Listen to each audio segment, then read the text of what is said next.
Alright, YouTube. A real quick video here showing off a note I just got in a collection.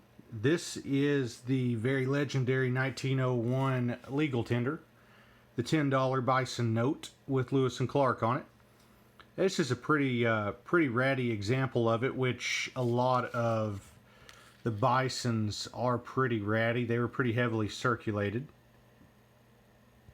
This one doesn't have any pinholes, surprisingly. It does have some rust up at the top, rust stains, and then you can obviously tell it was pretty heavily folded. It would grade a good to very good. I've seen one grade very good that I felt like was a little worse than this. In the book, I think very good, they're about $500 to $600 in very good.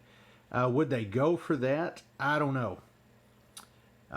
This is a mule, which does help the value of it a little bit. But, I think asking any more than about $500 for this in this shape would be pushing your luck.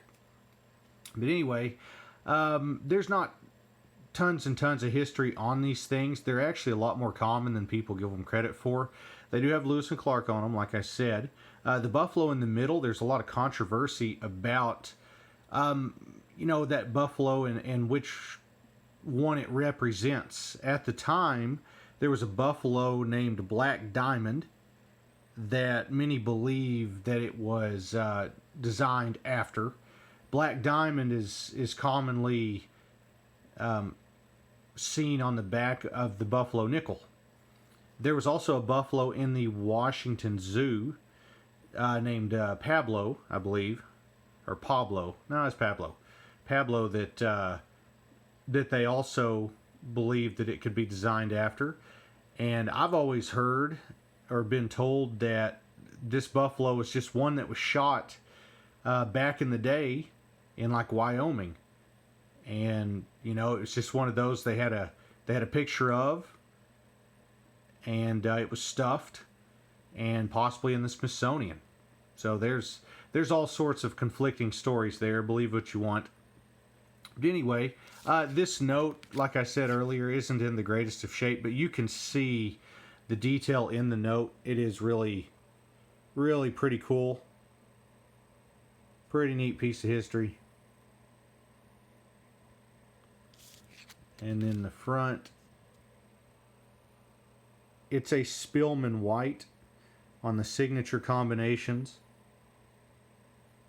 And that, along with a couple others, are very common on this note. I think there's 9 total signature combinations, and there are a couple that are exceedingly rare.